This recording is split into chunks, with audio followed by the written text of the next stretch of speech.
Tudo bem, pessoal? Então, dando prosseguimento à nossa disciplina, de preferência em articulação ao texto utilizado, adotado para a VA1, porque a vida continua, né? Dizem os espíritas. É, vamos tentar voltar aqui à nossa sequência, né? Porque eu parei aproximadamente no ponto, tanto no texto quanto nas aulas anteriores, num ponto aí no qual o Lapasade surge, lá pelos anos 60, como alguém que, muito preocupado com a questão da escola e, portanto, próximo do movimento das pedagogias institucionais, vai tentar uma explicação sobre o porquê que os tais dispositivos grupais não eram tão úteis como se esperaria para a causa da transformação da instituição da escola e potencialmente para a de outras instituições também. E aquela ideia, né, de que os grupos eram atravessados por instituições, os grupos têm uma dimensão institucional. Claro que para isso, como eu salientei antes, é preciso reformar completamente o conceito de instituição, de modo que ele passe de uma coisa a designar de uma coisa concreta, empírica, para algo abstrato, diáfano, né? Um conjunto de normas, uma árvore lógica, como diz o Barenblit no texto que eu adotei para a VA1. Então, isso é uma coisa bastante mais abstrata, que não é tangível, que não é visível a olho nu, mas está presente ali de alguma forma. Então, pegando o exemplo da escola, eu poderia ir ao Alto Xingu e observar um monte de crianças indígenas sentadas num terreno de terra batida, dentro de uma oca, e com alguém mais velho ensinando alguma coisa para elas. Eu olhando aquilo, sem precisar saber mais, eu diria uma escola, eu pressuporia uma escola. Mas eu posso pegar um voo até Nova York e de lá conhecer a Universidade de Princeton, né, onde tem um dos maiores centros de excelência acadêmica do mundo, né, com alta tecnologia, e com certeza lá as aulas são oferecidas, né, usando todos os recursos tecnológicos possíveis e imagináveis. Só que olhando para Princeton, uma sala de aula de Princeton, eu vou da mesma forma dizer, uma escola. Então vejam que se trata aí de duas diferenças enormes, mas que aparentemente são enormes, né? Mas que conservam muitas semelhanças entre si, não propriamente ou verdadeiramente na aparência, mas no fato de que parece que há pressupostos presentes tanto no exemplo quanto no outro. E esse pressuposto fundamental é de que tem pessoas que sabem menos que as outras, né? Pessoas que recebem esse conhecimento de outras. Então, onde houver essa relação, haverá escola. Era assim também na academia, na Grécia Antiga, né? O termo academia surge lá com Platão e etc. Então, a ideia é de uma transmissão que exige, então, uma relação entre professor e aluno, mestre e educando, assimétrica.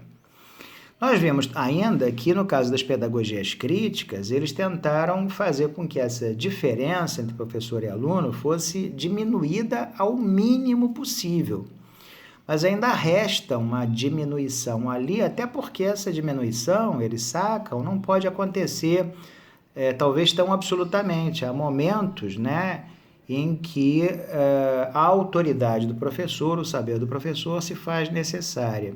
A pegada das pedagogias institucionais, então, é a de uma tentativa de superação das superações já conseguidas em relação às pedagogias tradicionais pelas pedagogias críticas, especialmente no que diz respeito a essa posição do professor, que vai ser, então, ainda mais diminuída. O professor vai sair desse lugar de transmissor de conhecimento, o aluno vai tomar pulso pela via da autogestão pedagógica, conceito importado do anarquismo, vai tomar nas mãos o seu próprio processo de aprendizado, e ao professor vai caber tão somente o papel de um acompanhante, de um tutor desse aluno, para dar uma parada de arestas aqui e acolá, uma troca de ideias, né? Não é bem por aí, ou poderia não ser, né? Mas é um papel bastante secundarizado. É claro que, como esses caras são marxistas todos, eles estão mirando, através dessa transformação da escola, numa transformação da escola que, segundo eles, reproduziria o que eles chamam de contradições da vida social.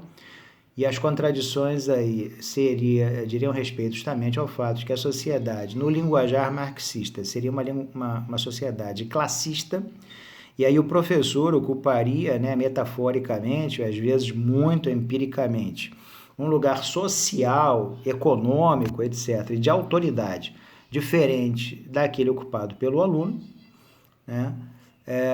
No sentido de um igualamento. Essa ideia de igualdade, né, que verdadeiramente é indesejável, e a gente pode falar sobre isso mais adiante, de igualitarismo, né, é algo buscado tanto pelas pedagogias críticas, quanto mais tarde pelas pedagogias institucionais, só que em termos ainda mais radicais, né, naquilo que eu falava de um achatamento da função do professor, quase que até uma subordinação do professor ao aluno.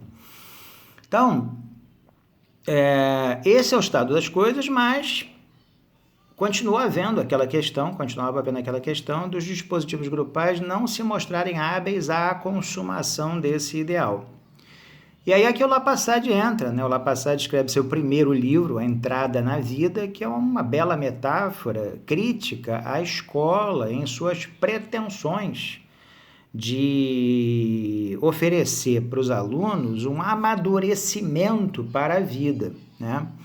A escola verdadeiramente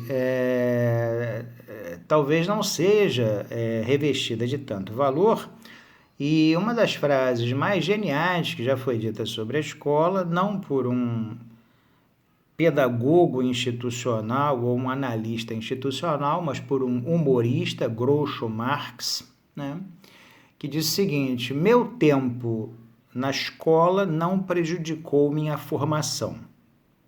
Querendo dizer com isso que a escola, ao contrário do que a maioria de nós supõe, eu gostaria de acreditar, ela pode mais contribuir para mal do que para bem na nossa formação.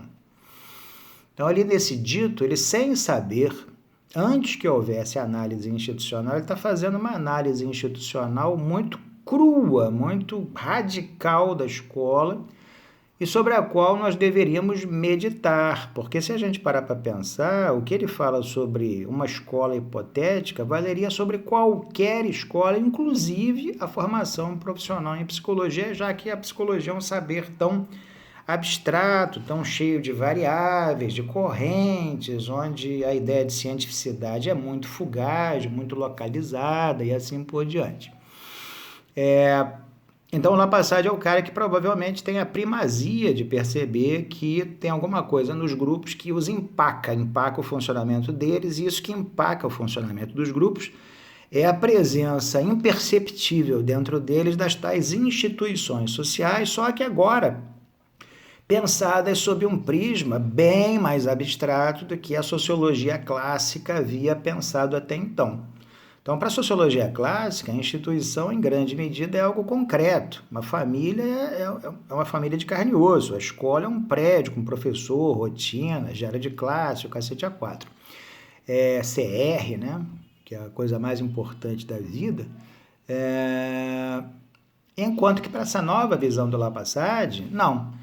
A escola, embora tenha essa encarnação concreta, efetivamente, ela se caracteriza fundamentalmente pela existência de normas que a orientam, que a permeiam, e uma delas é a assimetria entre professores e alunos. Ou seja, a escola mudou muito, mas eu diria que ela continua fundamentalmente semelhante no que diz respeito a essas normas, porque está posto que tem um babaca ali que sabe mais do que os babacas que estão sentados assistindo a este babaca falar, né?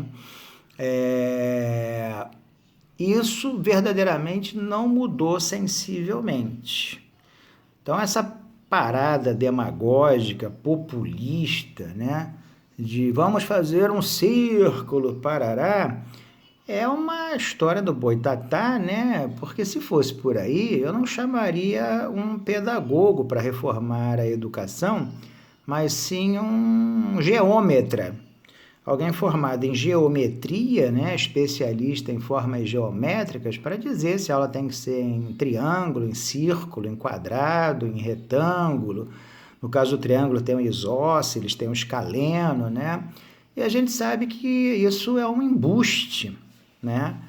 É uma falsa democratização, um falso igualamento da posição ocupada por professores e alunos. Então, o Lapasade levanta esse véu, né? E ele vai ser muito respeitado por outros autores do institucionalismo, porque ele mandou uma letra muito boa, e algumas das melhores letras que a gente manda falam justamente do que está ali, debaixo do olho de todo mundo, e ninguém consegue ver, né? É um pouco daquela fábula do Andersen, né? Em que todo mundo finge que o rei está nu e o garoto ingenuamente fala, mas o rei está nu. E aí todo mundo respira aliviado e pode caçoar do rei que arrogantemente acha que está vestido com um tecido caro, quando na verdade foi ludibriado pelo alfaiate que vendeu esse suposto tecido invisível para ele, né? Ou que se tornou visível só para ele imaginariamente e para mais ninguém.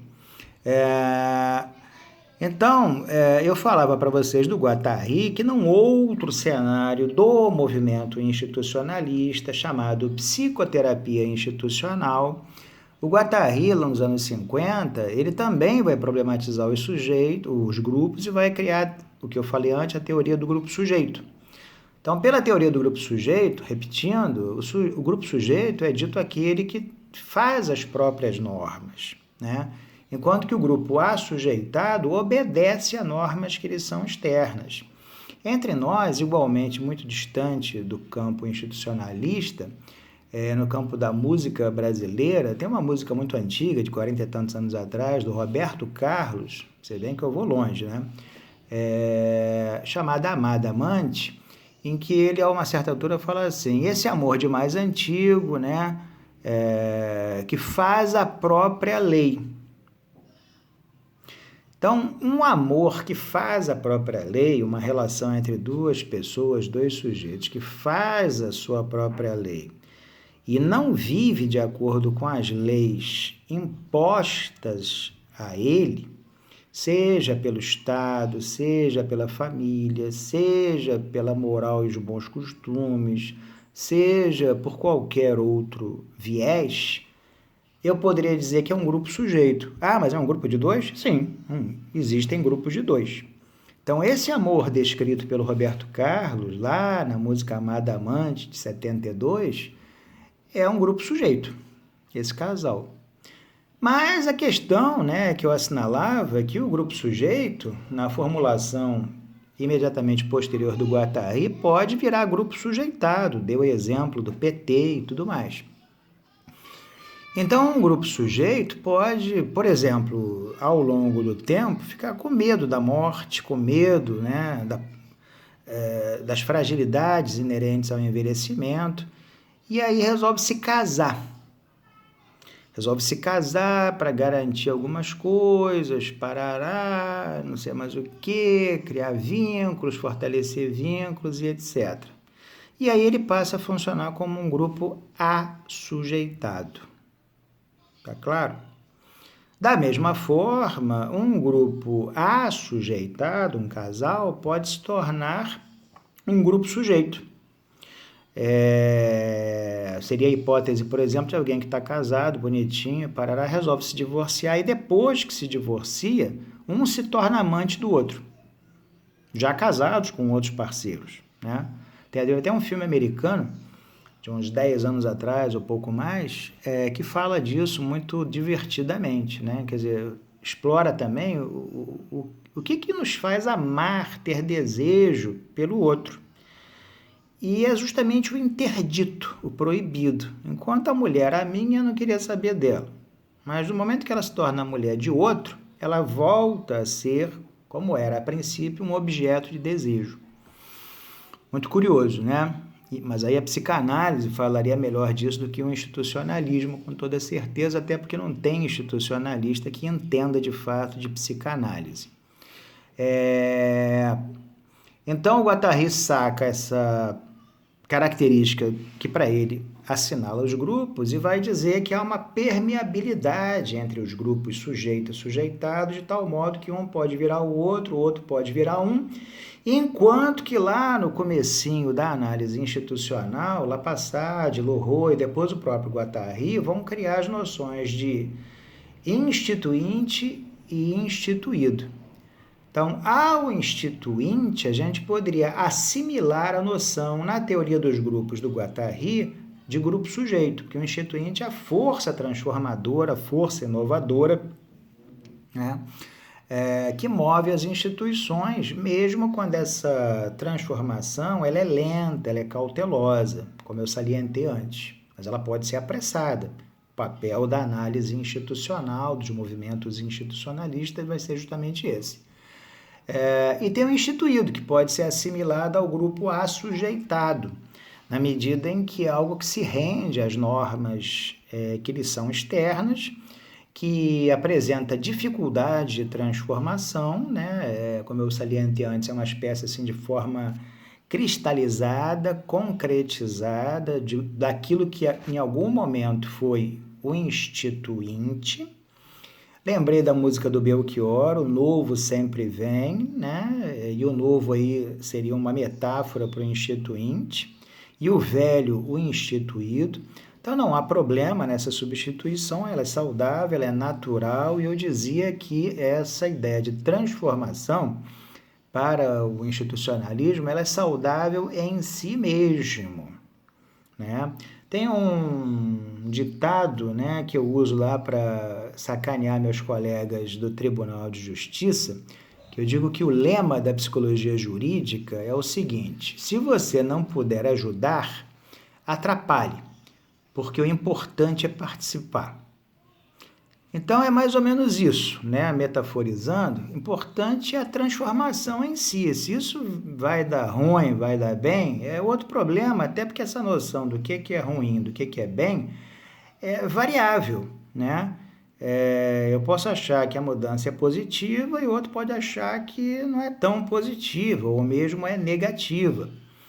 Por outro lado ainda, não há ideia que não seja criticável. A pior coisa que pode acontecer a uma ideia é ela não ser passível ou permeável a críticas e, portanto, a mudanças.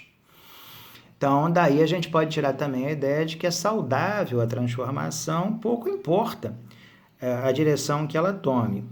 Um ícone, né, disso que eu estou falando, para mim, de novo apelando à cultura popular, como eu sempre gosto de fazer, é o pavilhão, o estandarte da Academia, da Escola de Samba Acadêmicos do Salgueiro, no Rio de Janeiro, onde está escrito assim: nem melhor nem pior, apenas uma escola de samba diferente. Então, isso transposto para a realidade da mudança institucional, eu acho que é muito eloquente para traduzir o que se espera das instituições, que elas se transformem. Mas quando elas se transformam, nós aqui que apelidamos, atribuímos a essas mudanças um caráter positivo ou negativo, fazemos um juízo de valor. Então, não está posto, por exemplo, vou pegar um argumento radical, que a reforma psiquiátrica seja um avanço em relação ao que havia antes. Mais propriamente e mais cinicamente, como convém a quem gosta de raciocinar, eu diria que é uma mudança, né? Talvez na época em que os hospícios imperassem, por mais que houvesse barbaridades cometidas lá dentro, isso era consistente com aquele tempo histórico, a escravidão negra e outros tantos e tantos exemplos. Então a gente não deve pensar mudança sempre como algo para a frente. Essa ilusão de progresso, ela tem que ser combatida. E essa é uma pegada que é muito típica do pensamento sócio-histórico e, portanto, permeia o movimento institucionalista, embora aqui ou acolá, seja através dos seus autores, seja através dos professores, conferencistas que falam disso, essa pegada mais cínica, ela seja deixada convenientemente de lado, o que não deixa de ser uma rendição às formas tradicionais pelas quais se pensa a delicadíssima, complexa questão da transformação social e institucional, porque seria tremendamente apaziguador para todos nós que a sociedade caminhasse sempre para melhor, sempre para alguma coisa progressiva, né? No sentido de uma evolução. Mas o próprio conceito de evolução já foi surrupiado da biologia evolutiva, evolucionista do Darwin. Então, aí já tem uma apropriação indébita pela psicologia, quase que com caroço e tudo, de uma ideia que não pertence ao seu campo de conhecimento. E eis que, tantos e tantos anos depois da psicologia ter atingido uma certa dose de independência em relação a saberes como a biologia, a gente vira e mexe está prestando reverência a esses outros saberes, denunciando que esse corte com a biologia, por exemplo, ele não foi inteiramente feito, né? O que dá para pensar, né? Muitas coisas no que diz respeito a essa escola que é a graduação em psicologia, a formação profissional em psicologia.